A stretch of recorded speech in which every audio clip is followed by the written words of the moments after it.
श्री तुकाराम श्री ज्ञानदेव श्री तुकाराम श्री ज्ञानदेव श्री तुकाराम श्री ज्ञानदेव श्री तुकाराम श्री ज्ञानदेव श्री तुकाराम श्री ज्ञानदेव श्री तुकाराम श्री ज्ञानदेव श्री तुकाराम श्री ज्ञानदेव श्री तुकाराम पुंडलिक वरदा हरिविठ्ठल श्री ज्ञानदेव तुकाराम पंढरीनाथ भगवान की जय। माऊली श्री ज्ञानेश्वर महाराज की जय। श्री संत जगद्गुरु तुकाराम महाराज की जय। शांति ब्रह्म एकनाथ महाराज की जय। सद्गुरु श्री जोग महाराज की जय।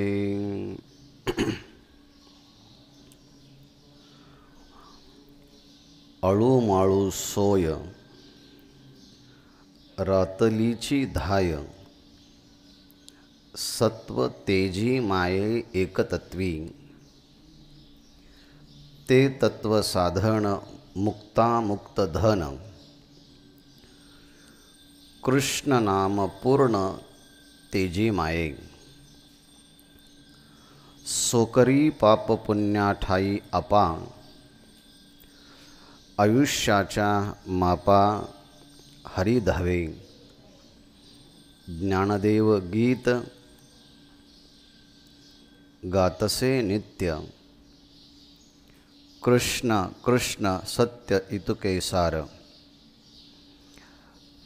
ते सत्व साधन मुक्तामुक्त धन कृष्ण नाम पूर्ण तेजी माये। पवित्र सलीला इंद्रायणी मातेच्या तीरावरती संत श्रेष्ठ ज्ञानेश्वर महाराजांच्या संजीवन समाधी मंदिरामध्ये भगवान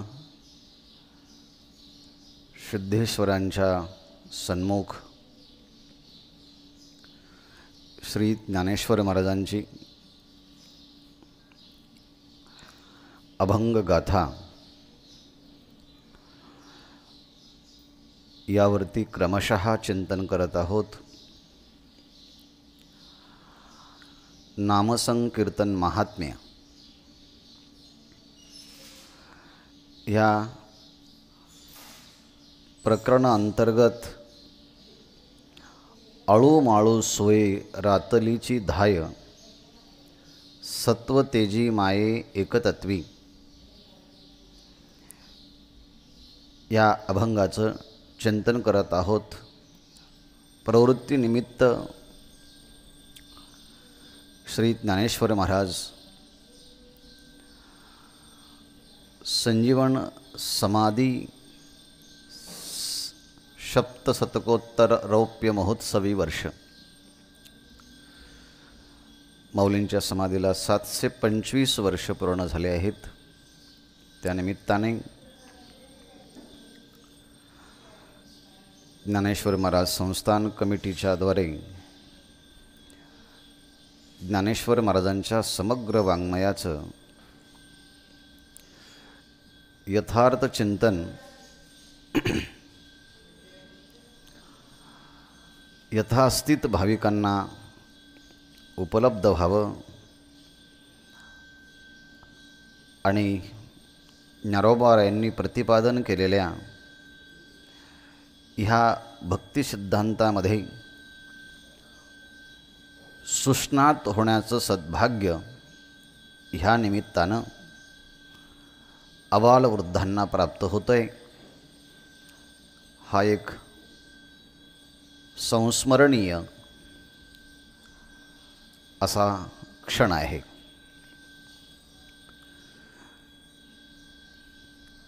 आळू माळू सोय रातलीची धाय सत्व तेजी माये एकतत्वी. या ज्ञानेश्वर महाराजांच्या प्रातिभ अनुभूतीतून श्री गुरु निवृत्तीनाथ महाराजांच्या कृपा प्रसादातून ही भक्तिगंगा प्रत्यक्ष ज्ञानेश्वर महाराजांच्या श्रीमुखातून अभिव्यक्त झाली आहे. ते शब्द अत्यंत रहस्यमय आहेत. ज्ञानेश्वर महाराजांची ही कृपा संपादन झाली तरच ह्या शब्दातला भाव ज्ञानेश्वर महाराजांना जो अभिप्रेत आहे तिथपर्यंत पोचता येईल. आणि म्हणून नामसंकीर्तन महात्म्य असल्यामुळे मुख्य वर्णन परमात्म्याचं जे कर्तुम अकर्तुम अन्यथा कर्तुम शक्तिसंपन्न असणारं नाम, त्या नामाचा गौरव, त्याचं महात्म्य थोडं, त्याचं आगळं वेगळं वैशिष्ट्य ह्या प्रकरणामध्ये ज्ञानेश्वर महाराजांनी प्रतिपादन केलं आहे. पण त्याच व्यतिरिक्त तद अनुषंगिक असणारे ज्ञानशास्त्रातील सिद्धांत, योगशास्त्रातील सिद्धांत आणि कर्मशास्त्रातील सिद्धांत अशा अनुषंगिक विषयांचा परामर्श ज्ञानोबारायांनी ह्या अभंगगाथेच्या मध्ये नाममहात्म्याच्या प्रकरणामध्ये अभिव्यक्त केलं आहे.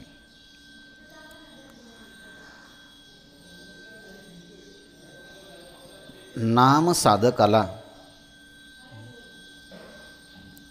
सुरुवातीला प्राथमिक अवस्थेपासून तर सिद्ध अवस्थेपर्यंत घेऊन जातं.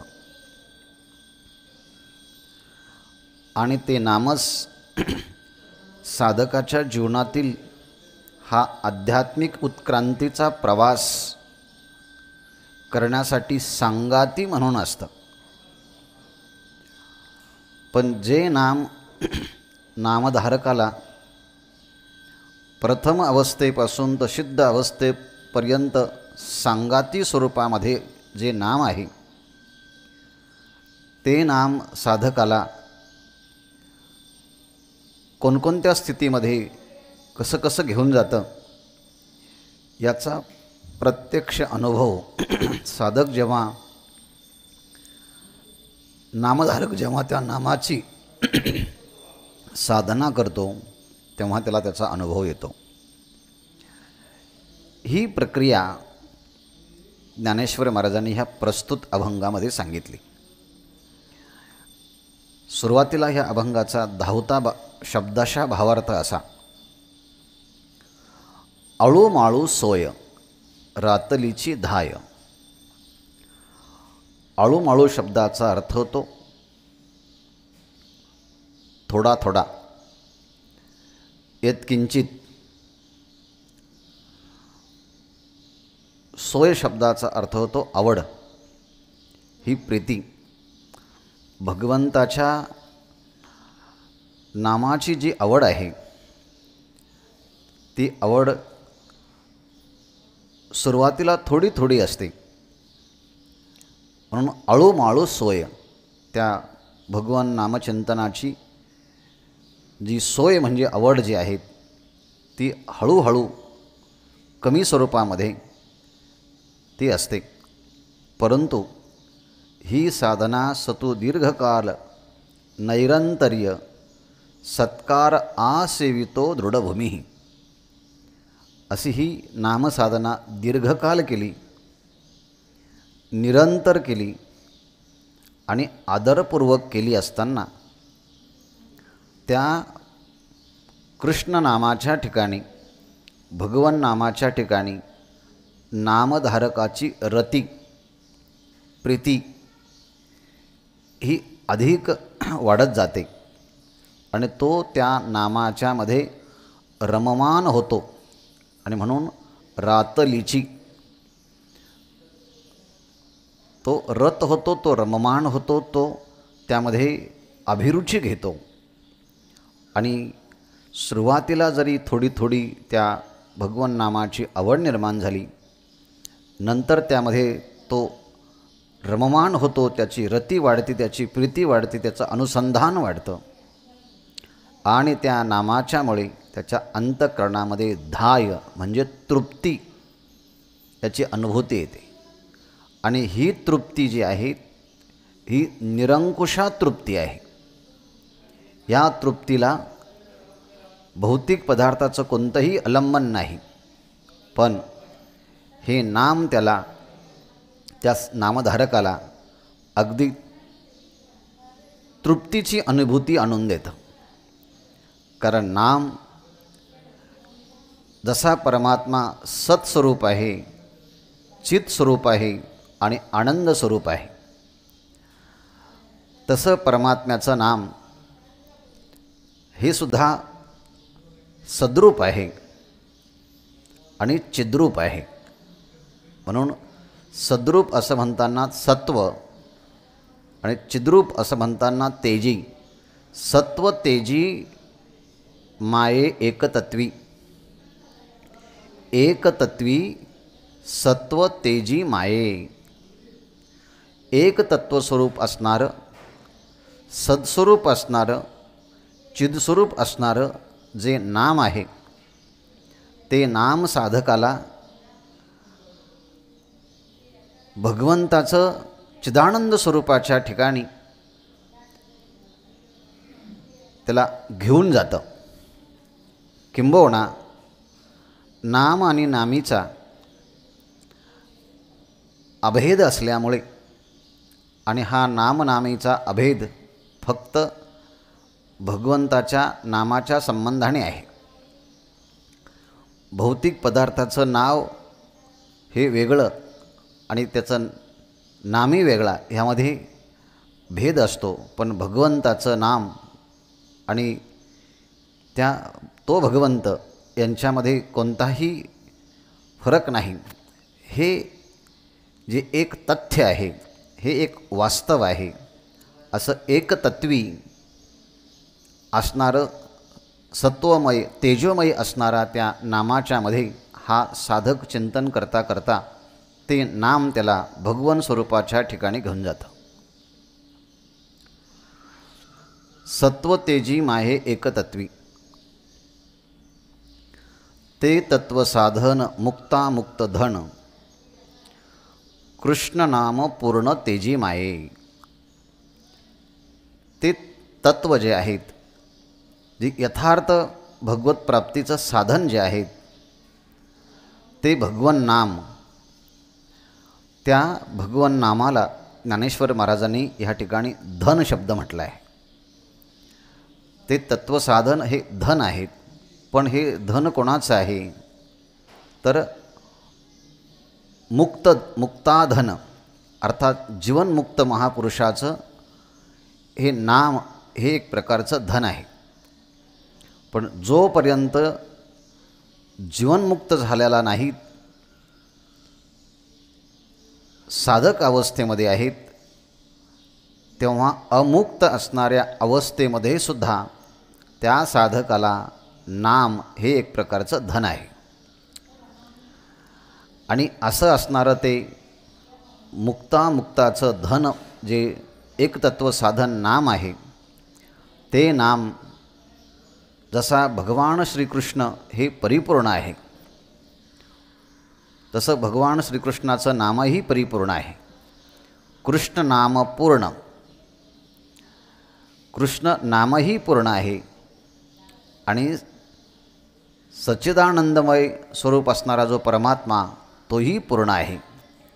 आणि मग परिपूर्ण असणाऱ्या भगवान श्रीकृष्णाच्या मध्ये पूर्ण नाम त्या साधकाला तिथे घेऊन जातं, तिथे तो परिपूर्ण होतो. ह्या नामाचं आणखी एक आगळं वेगळं विलक्षण परिणाम आहेत. या नामचिंतनाच्याद्वारे होतं काय? सोकरी पाप पुण्या ठाई आपा, आयुष्याची मापा धावे हरी. सोकरी शब्दाचा अर्थ होतो कापणी करणे, किंवा काही ठिकाणी पेरणे अशा अर्थानेही तो शब्द वापरला जातो. पण इथे पाप पुण्या सोखरी आपाठाई, पाप पुण्याचं हे जे द्वंद्व आहे, ह्या दोन्ही द्वंद्वाला तो नाहीसं करतो. नाम आहे ते पाप आणि पुण्य ह्या द्वंद्वांना अपाठाई म्हणजे परमात्म्याच्या ठिकाणी हे दोन्ही नाहीसे होतात. आणि असा हा पापपुण्य विरहित झालेला जो साधक आहे,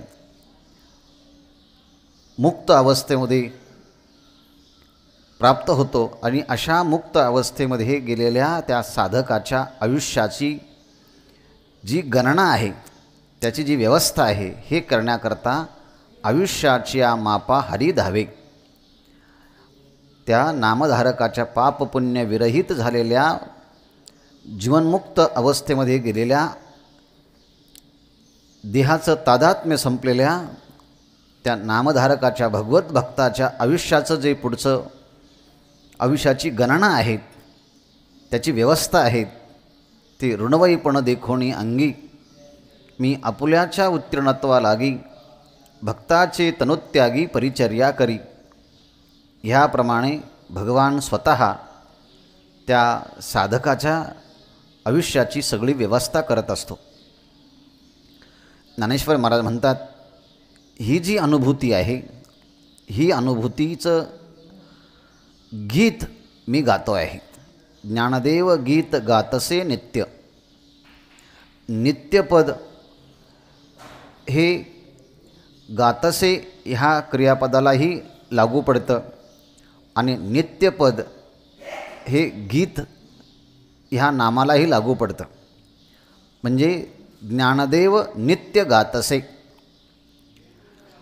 आणि ज्ञानदेव नित्य गीत गातसे. ज्ञानदेव घेतले दान, हृदय धरोण्या ध्यान, समाधी बैसला निर्वाण, कथा कीर्तन करीतो. असं हे नामाचं महत्त्व आहे. याचं कारण ज्ञानेश्वर महाराज सांगतायत, कृष्णा कृष्ण सत्य इतुके सार. हे भगवान श्रीकृष्णाचं श्रीकृष्ण श्रीकृष्ण श्रीकृष्ण हे नाम जे आहेत, ते परमात्म्याप्रमाणेच सत्य आहे. सत्य तो सत्य तो सत्य तो विठ्ठला, ह्या म्हणण्याप्रमाणे ज्ञानेश्वर महाराजांनी परमात्म्याचं नाम हे परमात्म्याच्या प्रमाणेसुद्धा त्रिकालाबाधित आहे असं वर्णन केलं. इतकंच नव्हे तर इतुके सार असं म्हणताना 4 वेदाचं, 6 शास्त्राचं, 18 पुराणांचं, श्रुतिस्मृती ग्रंथाचं सार काय असेल तर इदमेकं सुनिष्पन्नम ध्येयो नारायण सदा. त्या भगवंताचं नामचिंतन, भगवंताचं नाम हेच सगळ्या वाङ्मयाचं सार आहे असं ज्ञानेश्वर महाराजांनी या अभंगाच्या मध्ये प्रतिपादन केलं आहे. या अभंगाचा हा धावता भावार्थ झाला. ह्या अभंगाच्यामध्ये कृष्ण नामाचं एक विलक्षण वर्णन केलेलं आहे. कारण नो जाने जनिता कियद्भी अमृतही कृष्णेति वर्णद्वयी असं म्हटलं आहे. कृष्णेति वर्णद्वयी, कृष्ण हे जी 2 अक्षरं आहेत, ह्या कृष्णद्वयी असणाऱ्या ह्या 2 अक्षरांपासून शास्त्रकार म्हणतात नो जाने, काही समजत नाही, परंतु कियत भई अमृतैही, परंतु ह्या कृष्ण नामाच्या ठिकाणी अपार असणारं जे अमृत आहे ते अमृताचा लाभ होतो. म्हणजे हे भगवन नाम परमात्म्याच्या स्वरूपाच्या ठिकाणी साधकाला घेऊन जातं. नाम हा शब्द आहे आणि त्या शब्दाच्या पोटामध्ये रूप राहतं. शब्द हा बीज आहे, तर रूप हे त्याचं अंकुर आहे. आणि प्रत्येक शब्दरूप बीजापासून एक रूपाचा अंकुर उत्पन्न होतो. त्याप्रमाणे जेव्हा आपण भगवंताच्या श्रीकृष्ण श्रीकृष्ण श्रीकृष्ण ह्याप्रमाणे त्या भगवन नामाचं उच्चारण करतो, तेव्हा ते नाम वैखरी वाणीने जेव्हा आपण घेतो, तेव्हा वैखरी वाणीतून त्या नामाला सुरुवात होऊन ते हृदयामध्ये ते नाम येतं.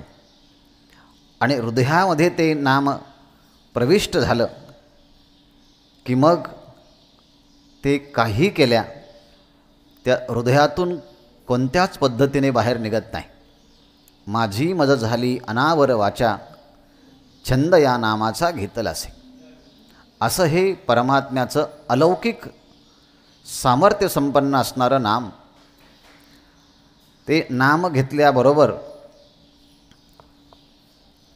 चारही वाणींच्या माध्यमातून ते अंतःकरणामध्ये ते नाम स्थित होतं आणि सर्व इंद्रियांच्या सर्व देहाच्या मधनं ही नामचिंतनाची धारा अखंडपणे तैलधारवत ही प्रस्फुटित होत असते. असा अनेक नामधारकांचा प्रत्यक्ष अनुभव आहे. आणि म्हणून नामासरीसची हरी रिघे हृदय माझारी, त्या नामाबरोबरच तो हरी आपल्या हृदयामध्ये प्रविष्ट होतो. असं एक आगळं वेगळं ह्या नाममहात्म्याच्या स्वरूपाचं चिंतन ज्ञानेश्वर महाराजांनी ह्या नामसंकीर्तन महात्म्य ह्या प्रकरणामध्ये सांगितलं. आणि नामाबरोबर तो परमात्मा हृदयामध्ये प्रविष्ट होतो. तेने धाके अभ्यंतरी हो लागे परी हृदयशुद्धी.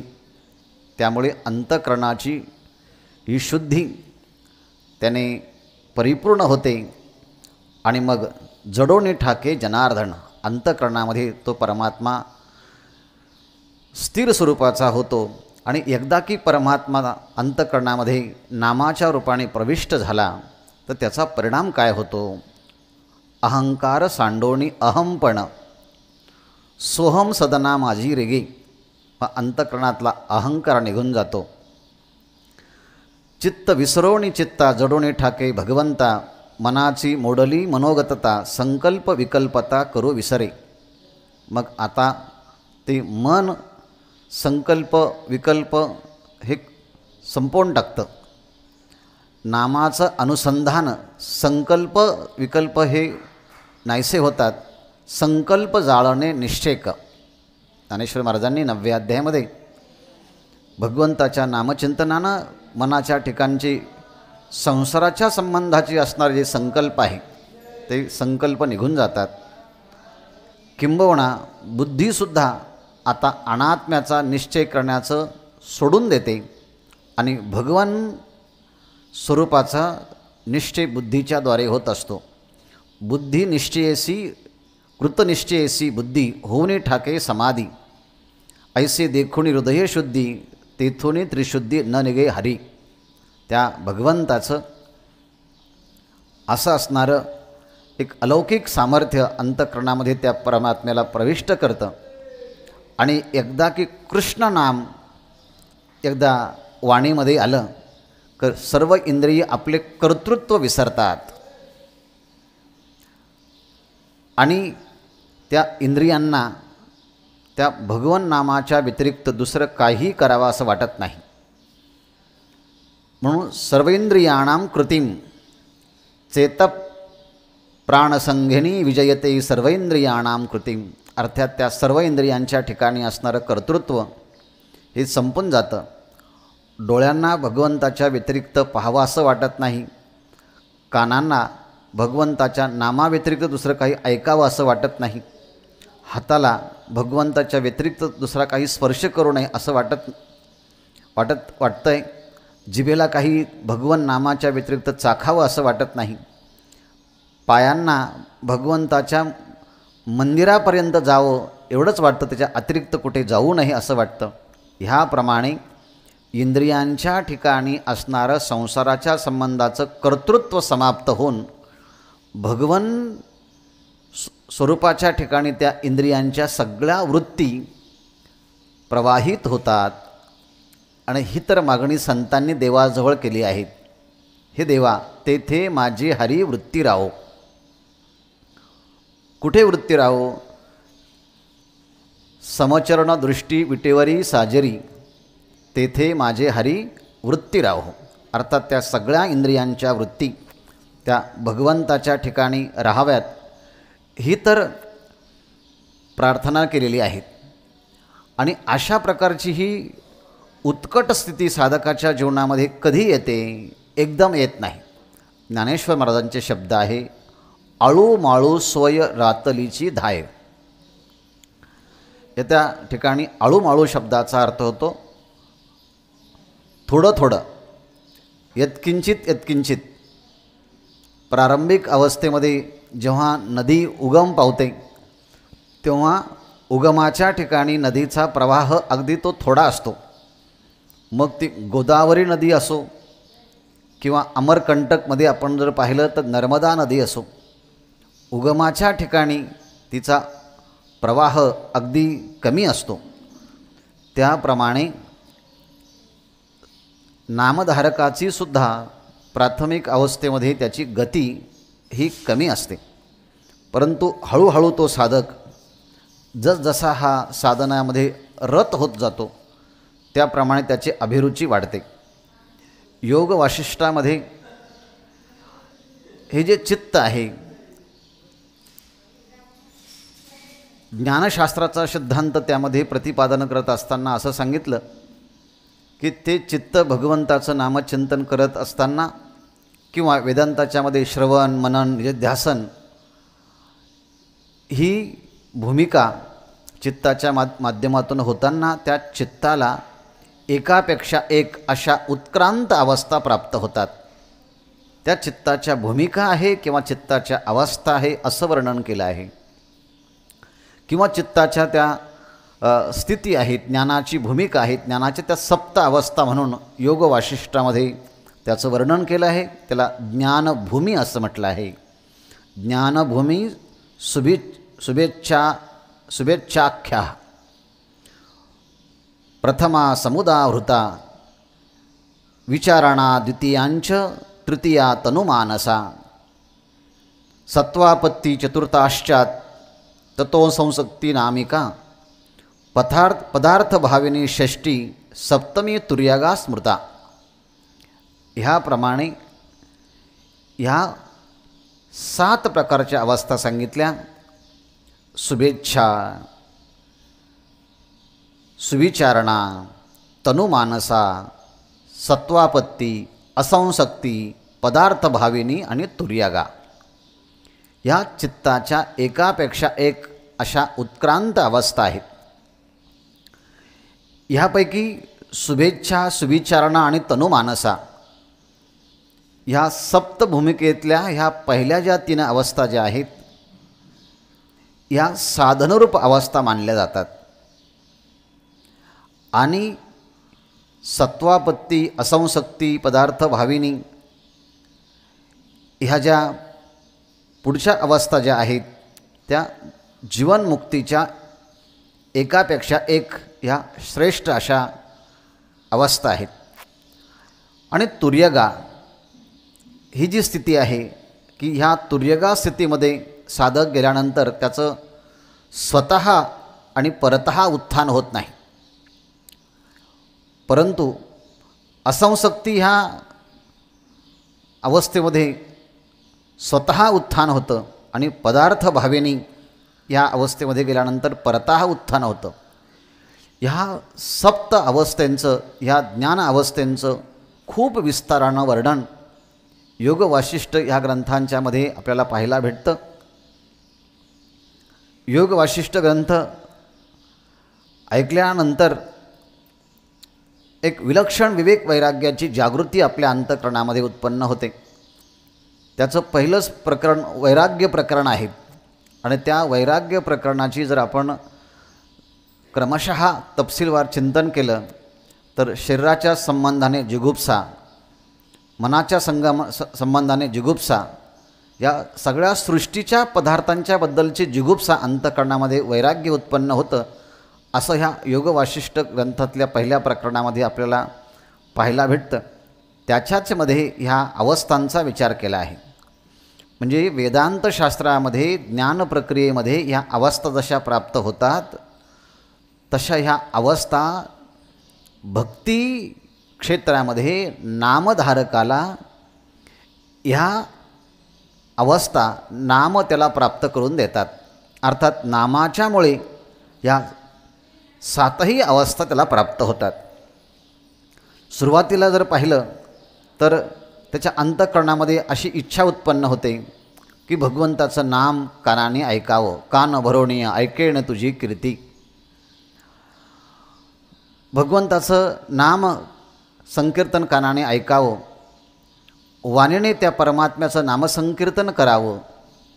जे नामसंकीर्तन करतात अशा भगवत भक्तांच्या संगतीमध्ये राहावं, संतांचे संगती, ह्याप्रमाणे अशी अंतःकरणामध्ये इच्छा उत्पन्न होते.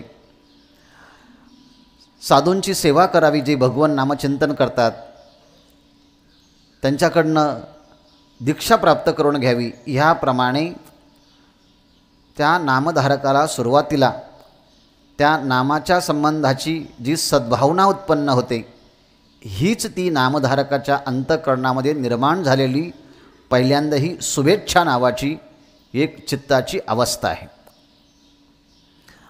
आणि मग हे चिंतन जेव्हा सुरू झालं की तेव्हा मग तो एक प्रकारचा निश्चय करतो की आता मी भगवंताचं 1 तास नामचिंतन करेल, मी आता 2 वेळेस नामचिंतन करेल. जसं संध्या ही प्रातःकाली संध्या केली जाते, सायंकाली संध्या केली जाते, माध्यान्ह काळात संध्या केली जाते, मग तसा तो म्हणतो मी सकाळी भगवंताचं नामचिंतन करील, दुपारी करील, संध्याकाळी करील, मी 1 माळा नामचिंतन करील. मग तो 2, 3, 4 अशा प्रकारचा तो निश्चय करत जातो आणि ही त्याच्याकडनं एक प्रकारची भक्ती वाढत वाढत जायला सुरुवात होते. आणि अशा प्रकारची जी विचाराची प्रगल्भता नामासंबंधाने येते, हीच द्वितीय अवस्था आहे. यालाच म्हणायचं सुविचारणा.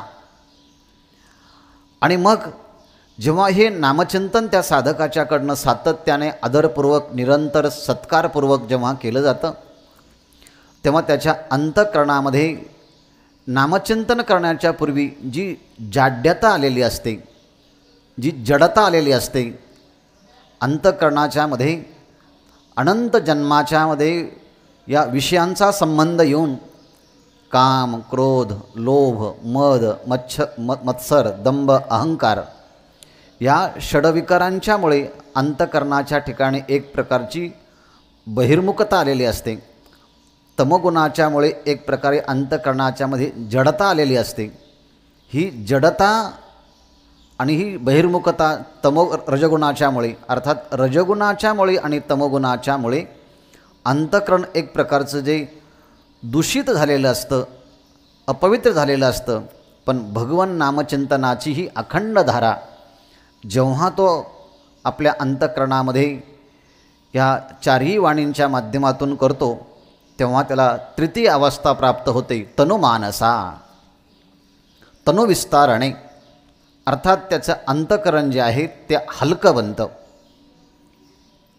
हलकं का बनतं, पवित्र का बनतं? कारण ह्या नामाने ही तमोगुण आणि रजगुण ह्या जडता आणणारं ह्या दोन्ही अवस्था या नामाने ह्या दोन्ही नाहीशा होतात आणि तनु त्याचं मानस म्हणजे मन अत्यंत हलकं, अत्यंत पवित्र असं हे बनतं. आणि अशाप्रमाणे या साधनास्वरूप असणारे शुभेच्छा, सुविचारणा आणि तनुमानसा हे भगवंताचं नाम त्याला ह्या अवस्थेपर्यंत घेऊन जातं. आणि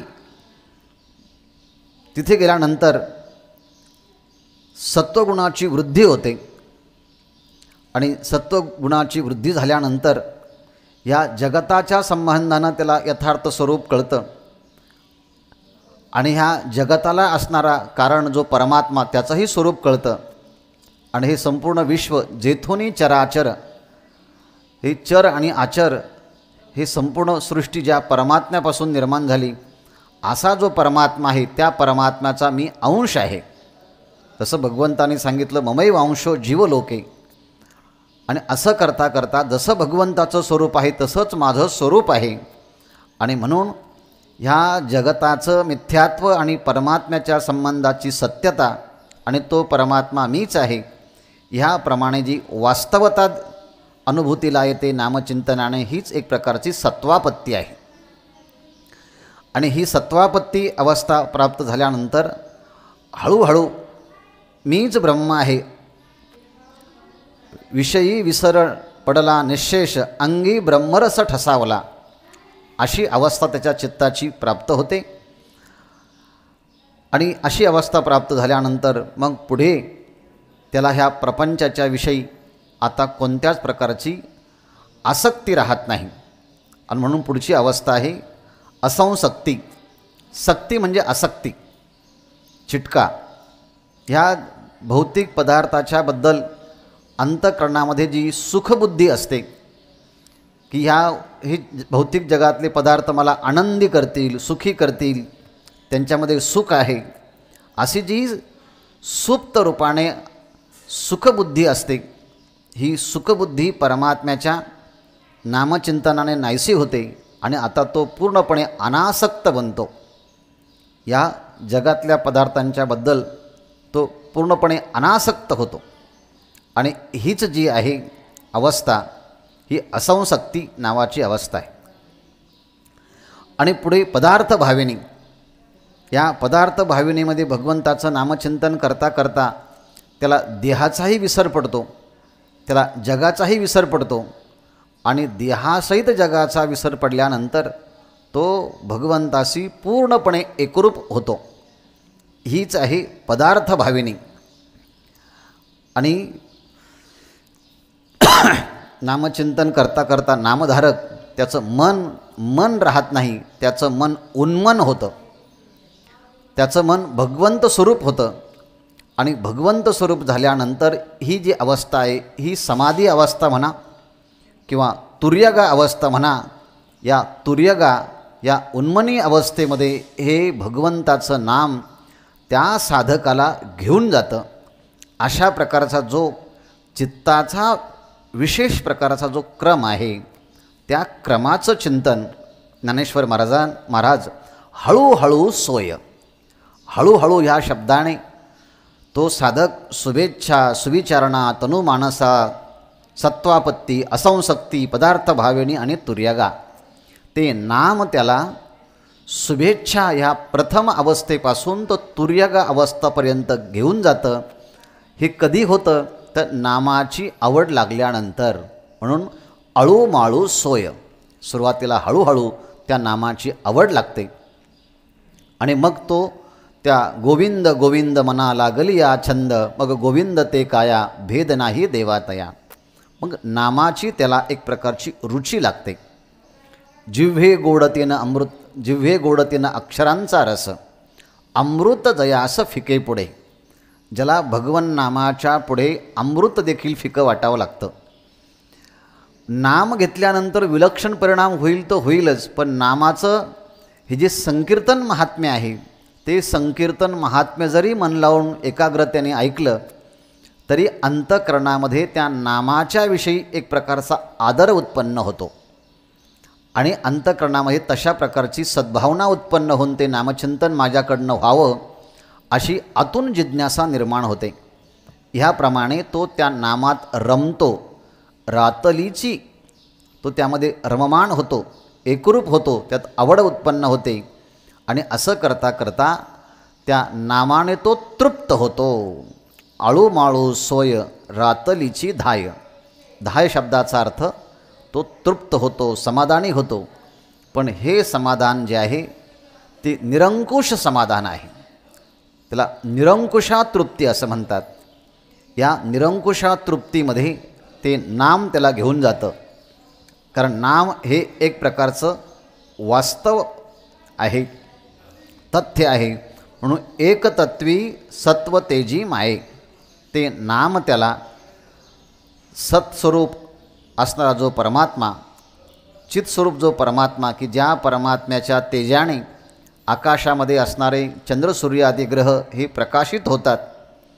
तत्तेजो विद्धिमामकम असं भगवंतांनी म्हटल्याप्रमाणे त्या एकतत्वाच्या ठिकाणी, त्या सत्तत्वाच्या ठिकाणी तो साधक पूर्णपणे समाविष्ट होतो. माये त्यामध्ये तो एकरूप होतो.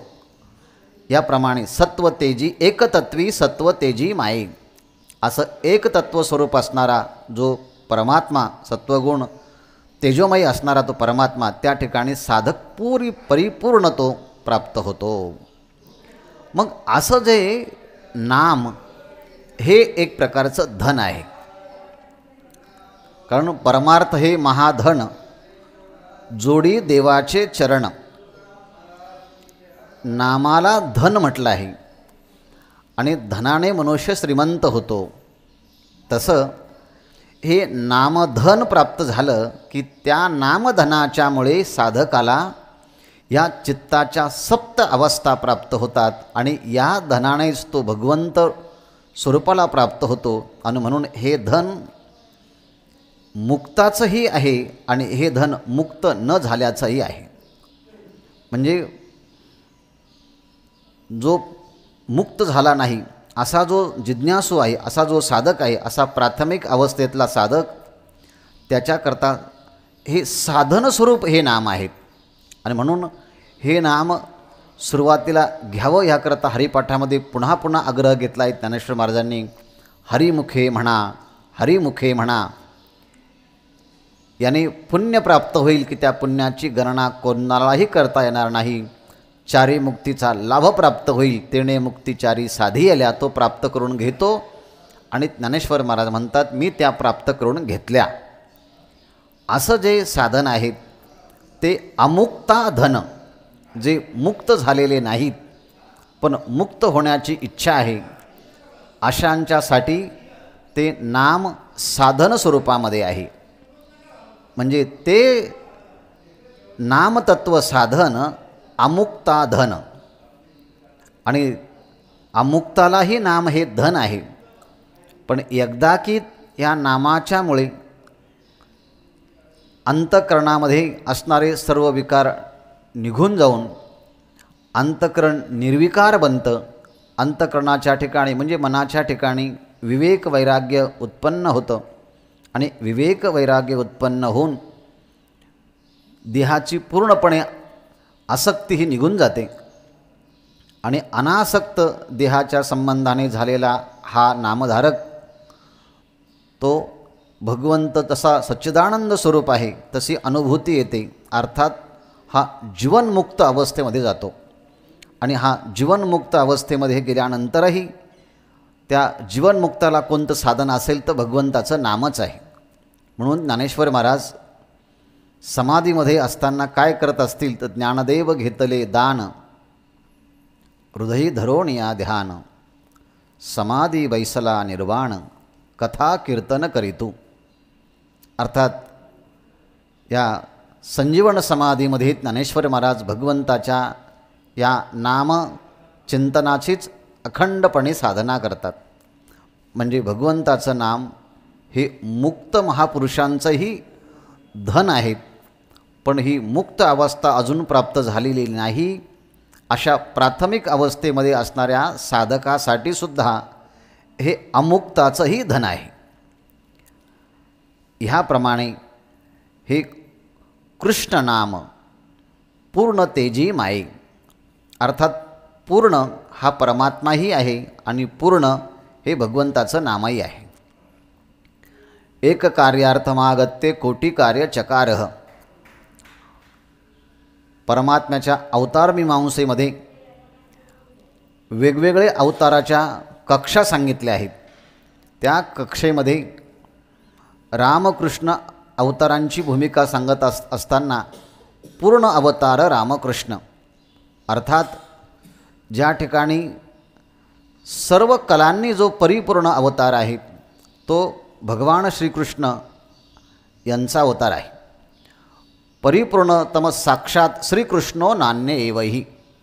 परिपूर्णतम साक्षात हा भगवान श्रीकृष्णांचा अवतार आहे.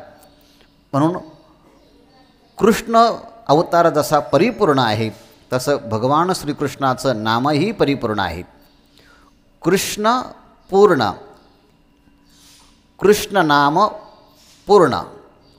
आणि कृष्ण आणि कृष्ण नाम ही दोन्ही परिपूर्ण आहेत. आणि असा जो परमात्मा आहे तो तेजसंपन्न आहे. तेजसंपन्न म्हणताना सच्चिदानंद स्वरूपाने तो परिपूर्ण आहे. तो सत्स्वरूप आहे, चित्स्वरूप आहे आणि आनंद स्वरूप आहे. अशा सच्चिदानंद स्वरूप असणाऱ्या त्या तेजामध्ये ते भगवान श्रीकृष्णाचं नाम त्या साधकाला त्या परिपूर्ण असणाऱ्या स्वरूपाच्या मध्ये त्याला घेऊन जातं. आणि अशा स्थितीमध्ये घेऊन जेव्हा ते नाम साधकाला घेऊन जातं तेव्हा त्याच्या अगोदरची काय स्थिती होते तर सोकरी पाप पुण्या ठाई आपा. अर्थात सोकरी शब्दाचा अर्थ आहे कापणी करणे, काढून टाकणे, नाहीशा करणे. मग ते नाम काय करतं, जेव्हा साधक नामचिंतन करतो तेव्हा असं एक विलक्षण स्थिती घडते. त्या विलक्षण स्थितीचं वर्णन ज्ञानेश्वर महाराज आपाठाई पापपुण्य सोकरी अशा शब्दाच्या प्रयोगाने सांगतात.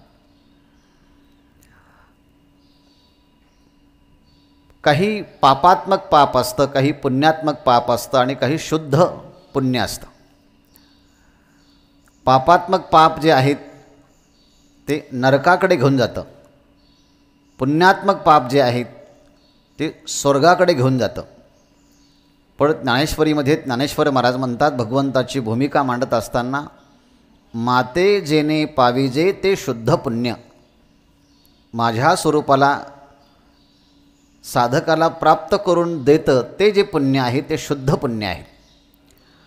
शुद्ध पुण्य असं म्हणताना ज्या पुण्याच्यामध्ये कामनेचा इतकिंचितही संबंध नाही, अर्थात कामना संबंध रहित असणारं जे पुण्य आहे. पण इथे मात्र पाप आणि पुण्य हे एक प्रकारचं द्वंद्व आहे. आणि परमात्मा हा द्वंद्वातीत आहे. मग द्वंद्वातीत असणाऱ्या त्या परमात्म्याच्या स्वरूपाला प्राप्त होण्याकरता जो नामधारक आहे तोही द्वंद्वातीत होतो. म्हणून संतांचं वर्णन जेही द्वंद्वाधिक दुराविले अशा शब्दाच्या मध्ये प्रयोग संत वाङ्मयामध्ये आपल्याला पाहायला भेटतो. म्हणून हे नाम काय करतं, सोकरी पाप सोकरी आणि पुण्य सोकरी. ते पापाचीही निवृत्ती करतं नाम आणि पुण्याचीही निवृत्ती करतं. तुकोबरा आपला अनुभव सांगताना तुका म्हणे, आम्ही झालो अग्निरूप लागो नेदी पाप पुण्य अंगा. आता आमच्या अंगाला पापही लागत नाही आणि पुण्यही लागत नाही, पाप पुण्याच्या अतीत झालेलो आहोत. तसं सोकरी पाप पुण्या ठाई आपा, म्हणजे आता आपल्या आत्मस्वरूपाच्या ठिकाणी, त्या परमात्मस्वरूपाच्या ठिकाणी गेल्यानंतर ते नाम पाप आणि पुण्य या दोघांनाही नाहीसं करतं. ठाई शब्दाचा अर्थ परमात्म्याच्या ठिकाणी, स्वरूपाच्या ठिकाणी आता दोन्हीही नाहीसे होतात. आपा ठाई म्हणजे आपल्या आत्मस्वरूपाच्या ठिकाणी, आपल्या स्वस्वरूपाच्या ठिकाणी ते नामसाधकाला जेव्हा घेऊन जातं तेव्हा पापपुण्या सोकरी, पापपुण्याचाही ते आता विच्छेद करतं, पापपुण्य विरहित होऊन जातो. आणि जोपर्यंत पाप आणि पुण्य आहे तोपर्यंत पुण्याचं फल सकाम पुण्याचं फल हे स्वर्ग आहे आणि पापाचं फल हे नरक म्हणजे दुःख आहे. पण हे पाप आणि पुण्य हे दोन्हीही एकमेकाच्या सापेक्ष धर्म आहेत. पण परमात्मा हा निरपेक्ष आहे. मग निरपेक्ष स्थितीला जाण्यासाठी हे पाप आणि पुण्य प्रतिबंधक होतात. पण नाम मात्र ह्या पाप पुण्य असणाऱ्या प्रतिबंधालाही दूर करतं. नाम पाप पुण्या सोकरी, त्यांना नाहीसं करून कुठे करतं? अपाठाई, आत्मस्वरूपाच्या ठिकाणी, परमात्मा स्वरूपाच्या ठिकाणी हे नाहीसे होतात. म्हणजे दोन्हीचंही पाणी होतं. आप शब्दाचा अर्थ पाणी असा केला आहे कधी काही विद्वानांनी, आणि अपाठाई ह्या शब्दाचा अर्थ आत्मस्वरूपाच्या ठिकाणी ह्या पापपुण्याची पूर्णपणे निवृत्ती होते, त्याचा विच्छेद होतो. आणि आता पापपुण्य गेल्यानंतर साधकाची, पारमार्थिक साधकाची जी भूमिका असते ती किती उच्च कोटीची असेल. कारण मनुष्याला जे स्थूल शरीर प्राप्त झालेलं आहे किंवा जे सूक्ष्म शरीर प्राप्त झालेलं आहे ते सुख आणि दुःख भोगण्याचं आयतन असं म्हटलं आहे, किंवा सुखदुःख भोगण्याचं ते साधन असं म्हटलं आहे. तत्त्वबोधामध्ये या स्थूल शरीराला आयतन असं म्हटलं आहे सुखदुःख भोगण्याचं, आणि सूक्ष्म शरीराला सुखदुःख भोगण्याचं साधन म्हटलं आहे. पण सुखदुःखाचा अनुभव हा तर पुण्याच्यामुळे सुखाचा अनुभव येतो आणि पापाच्यामुळे दुःखाचा अनुभव येतो. पण आता ही पापपुण्य समाप्त झाल्यानंतर हा साधक परिपूर्ण अशा भगवत स्वरूपाला प्राप्त होतो. त्याचं मन उन्मन अवस्थेला प्राप्त होतं.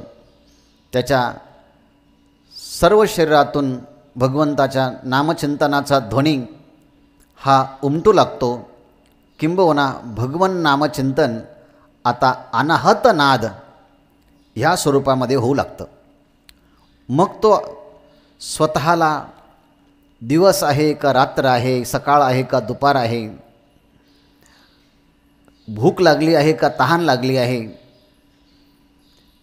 ह्या देहाच्या निर्वाहासाठी असणारी जी आतून भूमिका आहे ही भूमिका पूर्णपणे आता त्याची प्रारब्धाची संपलेली असते. मग अशा अवस्थेमध्ये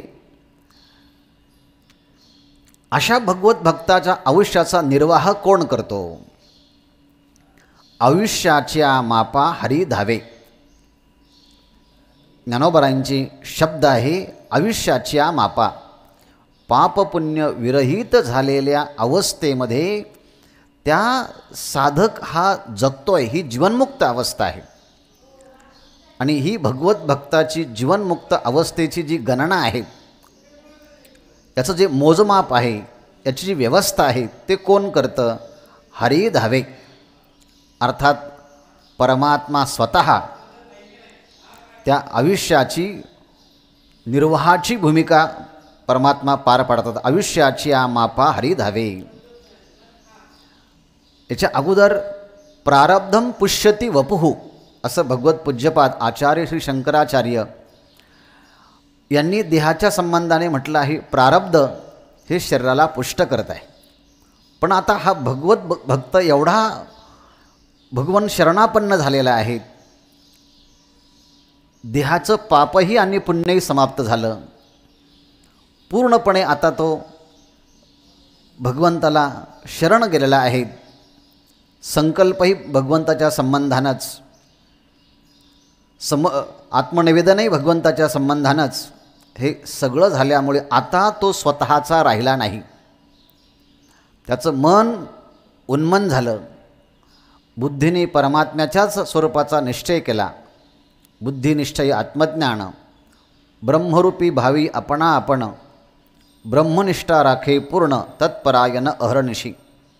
अशी ही अवस्था पूर्ण झाल्यानंतर आयुष्याच्या मापा हरी धावे. त्याला लागणारा अन्न, वस्त्र, निवारा, सगळ्या सुविधा परमात्मा योगक्षेमम वहाम्यहम असं भगवंतानी जी एक प्रकारची प्रतिज्ञाच भगवत भक्ताच्या संबंधाने केली आहे. तो कोण भगवत भक्त आहे? तो हा आहे, अनन्याश्चिंतयन्तो माम ये जना पर्युपासते तेषां नित्याभियुक्तानां योगक्षेमं वहाम्यहम. या योगक्षमाची, योगक्षम निर्वाहाची भूमिका भगवंत हा स्वतः करतो. ही जे गीतेमध्ये म्हटलं आहे तीच अनुभूती ज्ञानेश्वर महाराज सांगतात. आयुष्याच्या मापा हरी धावे. त्या जीवनमुक्तीच्या कालामध्ये ही सगळी भूमिका भगवान स्वतः करतो आहे. मागे पुढे उभा राहे सांभाळीत आलिया आघात निवारया. सगळी भूमिका त्या जीवनमुक्ताची तो करतो परमात्मा. त्यात अनेक अशा साधू संतांचं जीवनचरित्र आपल्याला पाहायला भेटतं. पण ज्ञानेश्वर महाराज मात्र स्वतःचा अनुभव सांगतात. ज्ञानदेव गीत गातसे. त्या स्वरूपामध्ये ज्ञानेश्वर महाराज म्हणतात, मी गीत गातो आहे. ज्ञानदेव गीत गातसे. पण कोणतं गीत गाता आहे? ज्ञानदेव कृष्ण नाम गीत गातसे. ज्ञानेश्वर महाराज म्हणतात, मी या कृष्ण नामाचं गीत गातो. मग ज्ञानेश्वर महाराजांना प्रश्न विचारला, तुम्ही हे कृष्ण नामाचं गीत गातात, त्याचं वैशिष्ट्य काय म्हटले? ते कृष्ण नाम नित्य, नित्य कृष्ण नाम गीत गातसे. नित्य असणारं भगवान श्रीकृष्णाचं जे नाम आहे त्या नामाचं मी गीत गातो आहे. मग प्रश्न विचारला, तुम्ही ते सकाळी गाता का दुपारी गाता का संध्याकाळी गाता? ज्ञानेश्वर महाराज सांगतात, तसं नाही.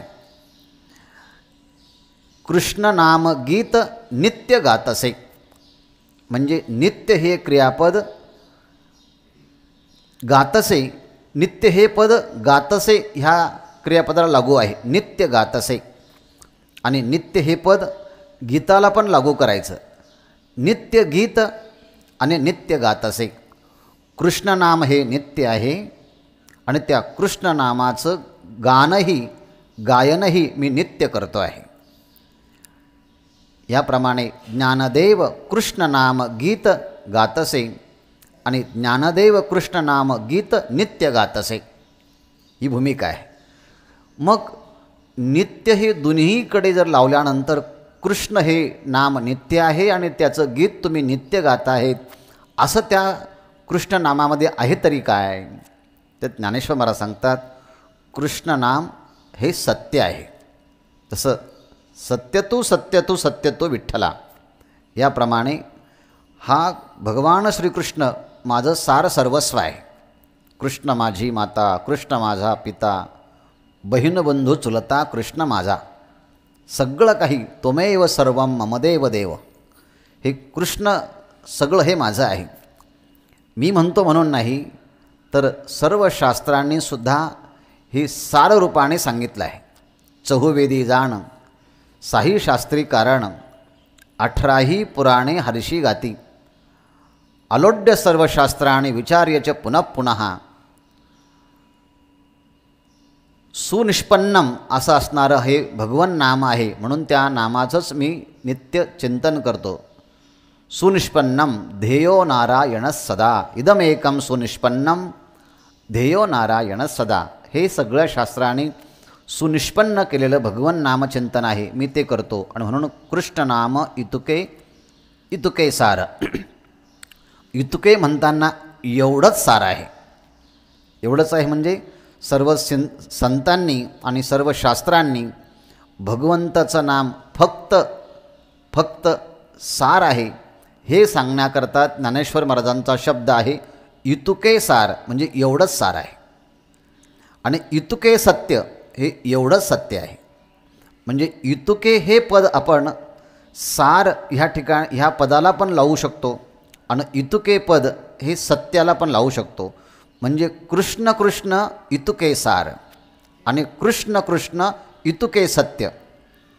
आणि असं सार आणि सत्य असणारं कृष्ण नाम नित्य आहे. आणि सार सत्य आणि नित्य असणारं कृष्ण नामाचंच गीत मी नित्य गात आहे. असा ज्ञानेश्वर महाराजांनी या चौथ्या चरणाच्यामध्ये आपला अनुभव सांगितला.